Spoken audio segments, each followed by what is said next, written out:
Hoje, dia 10 de setembro, quinta-feira, hoje eu vou celebrar às 8 horas missa nas casas e na casa de um enfermo. É sempre uma alegria a gente celebrar a missa na casa. Não é o padre que organiza, mas é a própria pastoral da saúde que organiza estas visitas. Claro que a gente não pode celebrar a missa na casa de todos os enfermos, né? Mas a casa que a gente visita é sempre um motivo de alegria. Já que a pessoa não pode ir até a igreja vai até a casa dessa pessoa. E lembra também um pouquinho como nasceu a nossa igreja. A nossa igreja nasceu exatamente nas casas. Paulo e os outros apóstolos anunciaram o evangelho em casas. Em casas. Uma casa que tinha uma sala maior, uma casa que tinha um espaço maior, ali se reuniam o povo de Deus e também o apóstolo vinha para anunciar o evangelho. E é muito interessante porque o apóstolo Paulo fala assim, né? Saudai Prisca e Áquila e a igreja que se reúne em sua casa. Quer dizer, na casa de Prisca e de Áquila se reunia uma comunidade que São Paulo chama de a igreja que se reúne naquela casa. Isso é muito importante, minha gente, porque igreja significa comunidade convocada pela palavra. Igreja não é prédio, não é prédio. Já cansei de falar. A igreja de São João Batista, a nossa matriz, ela tem o nome de igreja por quê? Porque lá se reúne a igreja. Ela é uma casa de oração, como qualquer igreja, é uma casa de oração. Ali se reúne a igreja que é corpo de Cristo, do qual Cristo é o cabeça e nós somos os membros, e nós somos os membros uns dos outros.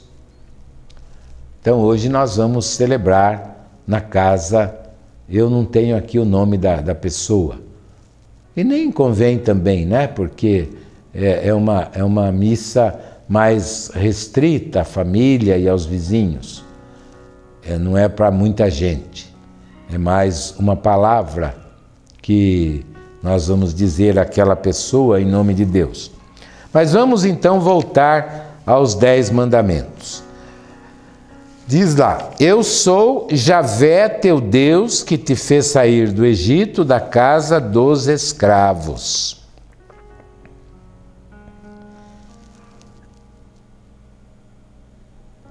Este Deus que sustenta o seu povo pelo deserto através do maná. O maná, que caía do céu como um orvalho, e o povo recolhia e fazia com aquele alimento, fazia bolo, pão, etc., para se alimentar. E quando faltou água, o Senhor mandou que Moisés batesse no rochedo e saíram águas do rochedo. É um Deus todo-poderoso que faz cair do céu o alimento e faz sair água do rochedo. Esse Deus que aparece no meio do fogo, da fumaça e grande barulho como um vulcão ensurdecedor. Esse Deus que libertou o seu povo, que gemeu 400 anos na escravidão do Egito e fez dele um povo livre. Se o povo de Israel agora é um povo livre, é porque Deus o libertou. Minha gente, eu já falei em programas passados sobre o drama da escravidão. O escravo não tem voz nem vez. O escravo não tem direitos. O escravo não tem liberdade de ir e vir. O escravo é como um objeto na mão do seu senhor. Pois bem, o povo de Israel era isso no Egito. E agora este povo está livre. E ele vai ter que aprender a viver essa liberdade. É muito interessante um pouquinho isso, porque todo o processo educacional, no fundo, é para ensinar a criança, o adolescente, o jovem, a ser livre. A ser livre. O que é ser livre? É a gente fazer o que quer? Não, isso não é ser livre. Eu não tenho liberdade de sair às 2 horas da madrugada buzinando pelas ruas. Por quê? Porque eu estou perturbando a paz dos que estão dormindo e que precisam descansar porque outro dia tem trabalho. Ah, mas eu sou livre, eu posso fazer o que eu quero. Não, eu não posso fazer o que eu quero. Eu posso fazer aquilo que eu devo. Aquilo que eu devo. Então, o grande processo é o processo de aprender a ser livre. E ser livre é você decidir o que fazer e fazer bem o que deve ser feito. Eu não sou livre de me matar. Não. A vida é um dom, a vida é um presente, a vida é uma graça. Eu não posso estragar esta vida, mas eu posso me matar de várias formas. Eu posso me matar com uma arma de fogo, com uma arma branca, mas também eu posso me matar comendo demais, estragando a minha saúde. Eu posso me matar bebendo demais. Há pouco tempo atrás, numa das cidadezinhas aqui em redor, um jovem de 12 ou 13 anos morreu de coma alcoólica. Bebeu demais, quando levaram para o posto de saúde não havia mais o que fazer. Isso não é liberdade. Isso daí é estupidez. Não, talvez até não seja nem ele que tenha feito isso. Os outros colegas, por bonito, às vezes acharam bonito fazer o beber demais. Isso é se matar, é se destruir. Isso não é liberdade. Eu não tenho liberdade, por exemplo, não é liberdade eu viver me drogando, me estragando. Não é liberdade. Liberdade é exatamente eu ter responsabilidade. Vamos dizer o seguinte: posso me divertir, eu posso brincar, eu posso jogar, eu posso conversar com os meus amigos, tudo isso é bom. Eu posso passear, posso viajar, isso é maravilhoso. Agora, eu não posso me destruir. Eu não posso me destruir. Às vezes eu até me destruo com excesso de remédio. Com excesso de remédio.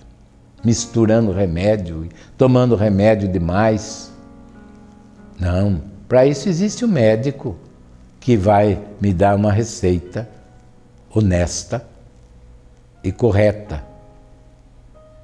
Automedicação nunca faz bem, né? A pessoa que se automedica nunca faz bem, porque é perigoso. Às vezes eu penso que é uma coisa e é outra. Então eu tenho que amar a vida, eu tenho que amar a vida.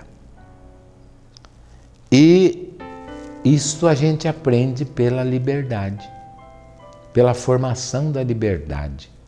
Pai e a mãe, essa é uma missão imprescindível do pai e da mãe. Ensinar a criança a ser livre, a saber distinguir o que é bom e o que é mal. Porque a criança por si, ela não sabe distinguir. Se vocês veem a criança pequena, por exemplo, ela não tem ideia às vezes do que ela faz. Capaz até de pôr a mão no fogo porque acha bonito. Então o pai e a mãe têm que ir orientando.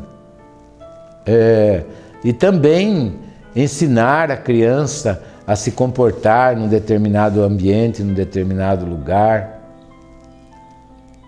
Amar os filhos é educar para a liberdade. Educar para a liberdade. E como é bom a pessoa ser livre. Isto é, saber o que quer e procurar dirigir a sua vida para aquilo que é bom.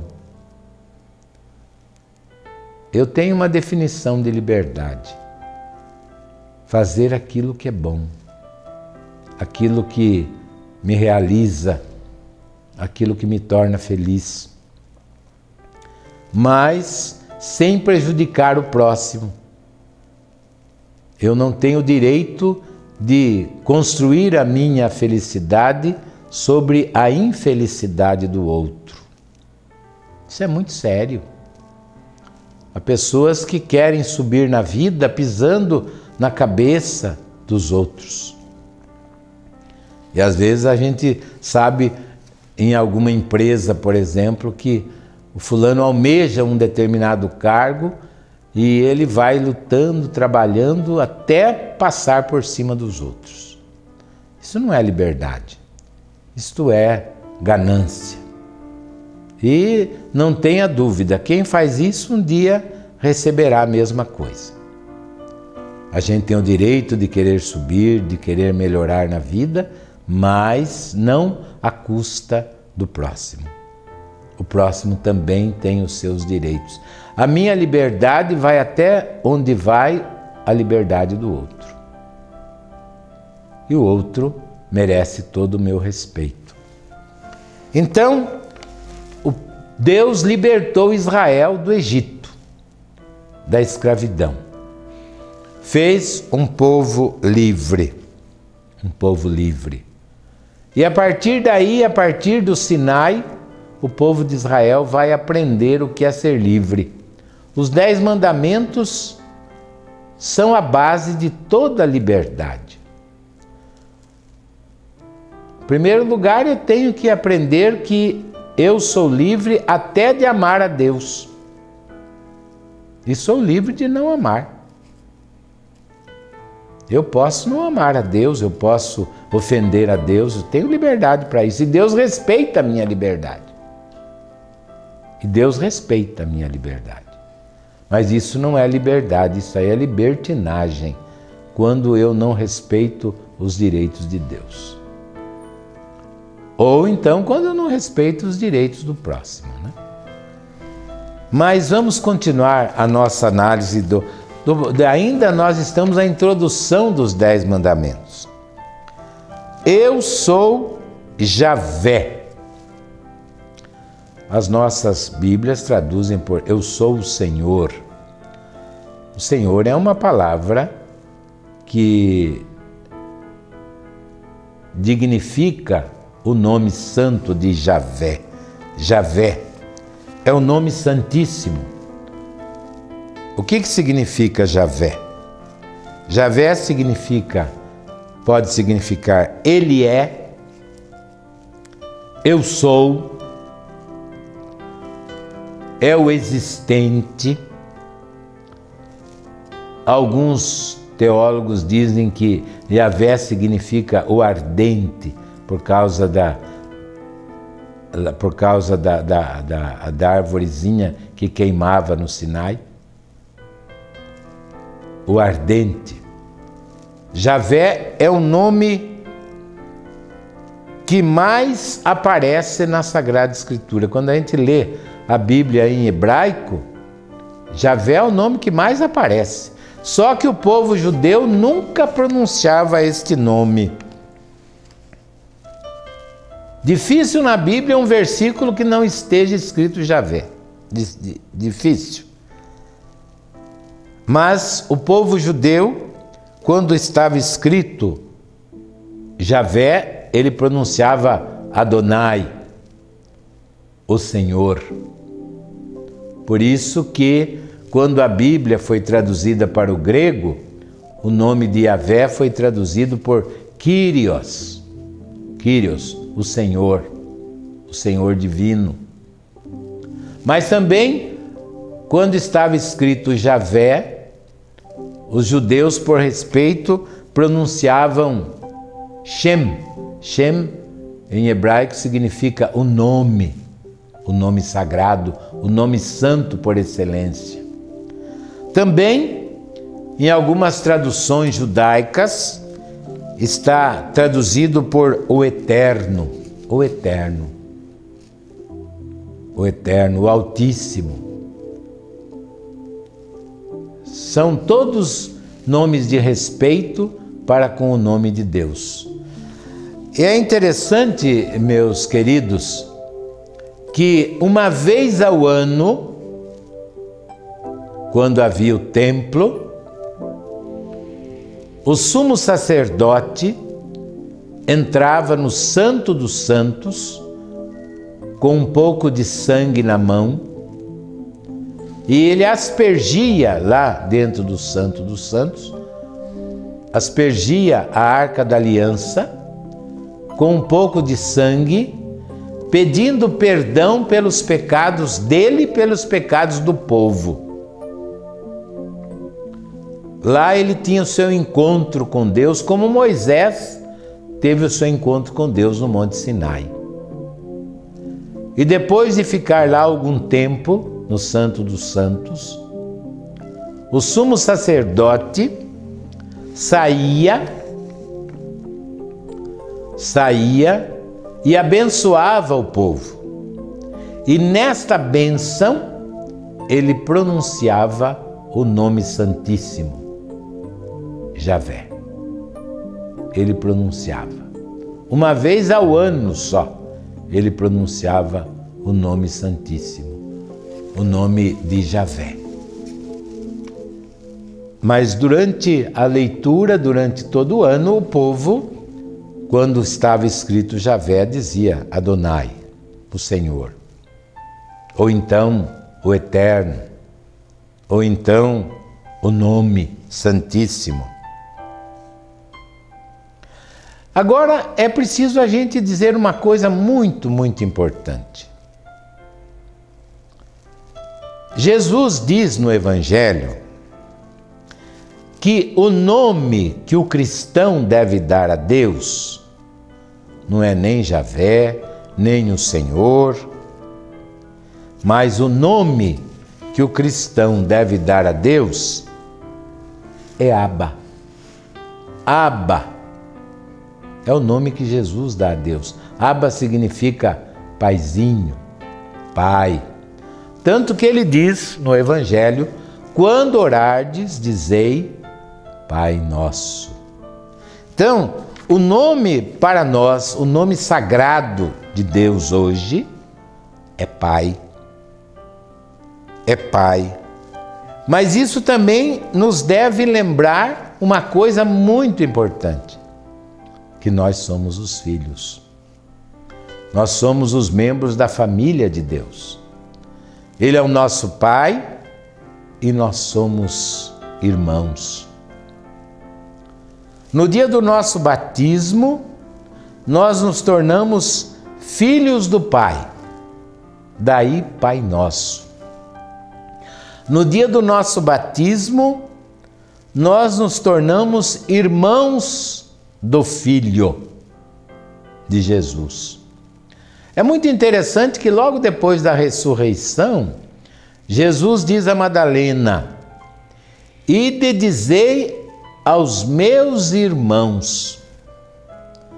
eu subo para meu Pai e vosso Pai, meu Deus e vosso Deus. Ide dizei aos meus irmãos. Então, cada cristão é irmão de Cristo. No dia do seu batismo, ele se transforma em irmão de Cristo.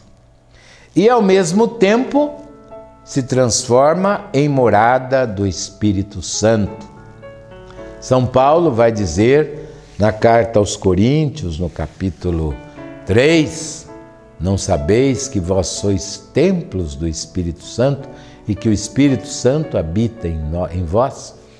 Sabe, meus queridos filhos e irmãos, nós somos templos do Espírito Santo. O verdadeiro templo de Deus somos nós. Nós somos igreja. Nós somos membros do corpo de Cristo.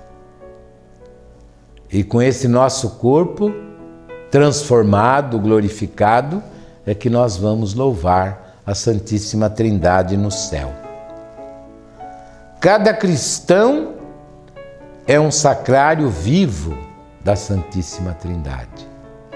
É um sacrário vivo do Pai, do Filho e do Espírito Santo, porque é em nome da Santíssima Trindade que nós somos batizados.